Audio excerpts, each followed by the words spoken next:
दोस्तों आजकल मुझे दो सवाल बहुत ज़्यादा आ रहे हैं कमेंट में। एक सवाल आता है पत्नी की तरफ से कि साहब हम तो पति को तो कैसे तैसे समझा ही लेंगे, लेकिन सासों का कोई इलाज है वो बता दीजिए हमको। तो दूसरा सवाल आता है कि साहब मेरी पत्नी तो ससुराल से ज़्यादा, मेरे ससुराल से ज़्यादा, अपने मायके से ज़्यादा जीजा के पास रहती है, तो अब इनका कोई समाधान हो तो बता दीजिए हमको। हम तो बहुत देख लिए, कानूनी प्रक्रिया सब कुछ समझ लिए। अगर इन दो चीज़ों का समाधान है तो हमारी बात बन सकती है, नहीं तो नहीं बनेगी।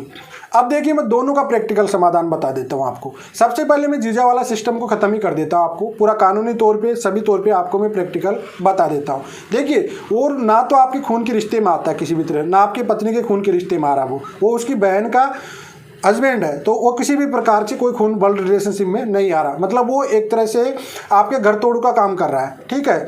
अब वो कौन सी जीजा होते हैं, मैं प्रैक्टिकल बात बताता हूँ, जो अपनी बहन से कभी राम राम भी नहीं करते हैं, कभी हालचाल भी नहीं पूछते हैं, और वो सालियों को बड़ी अच्छे से रखते हैं ना, वो जीजा होते हैं, ठीक है। वो घर तोड़ी होती है, उससे ज़्यादा उनकी कोई वैल्यू नहीं होती है, उनको कोई पूछता नहीं है। उनकी बहनें खुद उनको गालियाँ देती रहती है, ये रियलिटी है उन लोगों की जो सालियों की पूजा करते हैं, उनकी यही है। जब यार एक आप जीजा हो, प्रैक्टिकल हो, तो उसका घर बिगाड़ने से क्या मतलब है, उसको आप दबकाइए भेजिए उसके घर पे, उसका घर बसने दीजिए ना, आपको क्या मतलब है उसमें से। लेकिन ये घर तोड़ो होते हैं, इनका एक ही इलाज है, 498 होती है, 498 ए नहीं, 498 ओनली, 498 ओनली होती है। षड्यंत्र रचना, शादीशुदा जिंदगी में एक षड्यंत्र रचना ठोक दीजिए आप, साथ में 120 भी ठोक दीजिए, जो जो आ रहा है उसको 120 भी में साथ में 34 लगा के और 498 लगा के आप लगा दीजिए, पक्का परमानेंट इलाज हो जाएगा इस जीजा का। तो अब यहाँ पे आके पत्नी कहती कि मेरी सहमति से रह रही है, तो वहाँ पे रहने की कोई ज़रूरत है नहीं उसको, ठीक है। वहाँ पे रहने की ज़रूरत नहीं, वो रहे तो अपने मायके पर रहे या फिर पति के साथ रहे, जीजा का कोई लेना देना नहीं होता है यहाँ पे। तो इसका इलाज अच्छे से हो जाएगा, आप कर दीजिए, ज़्यादा देर करने में कोई फ़ायदा है नहीं, जीजा का पक्का वाला इलाज हो जाएगा। बच्चा अब सास वाला, देखो आप तो समझदार हो, मुझे लगता है आप मुझसे भी ज़्यादा समझदार हो, ये भी तुम मुझे लगता है, तो इससे अच्छा है भाई इसका कोई समाधान नहीं है। कोरोना का वैक्सीन बन चुका है, पता है ना आपको, लेकिन इसका कोई समाधान नहीं है अभी तक, ठीक है। मैनेज करना सीख लो, ये बात बता रहा हूँ मैं, घर की बात बता रहा हूँ, चुपके आपको मैनेज करना सीख लो और इग्नोर करना सीख लो। सास माँ होती ना, दोनों साइड ही माँ होती, सास माँ।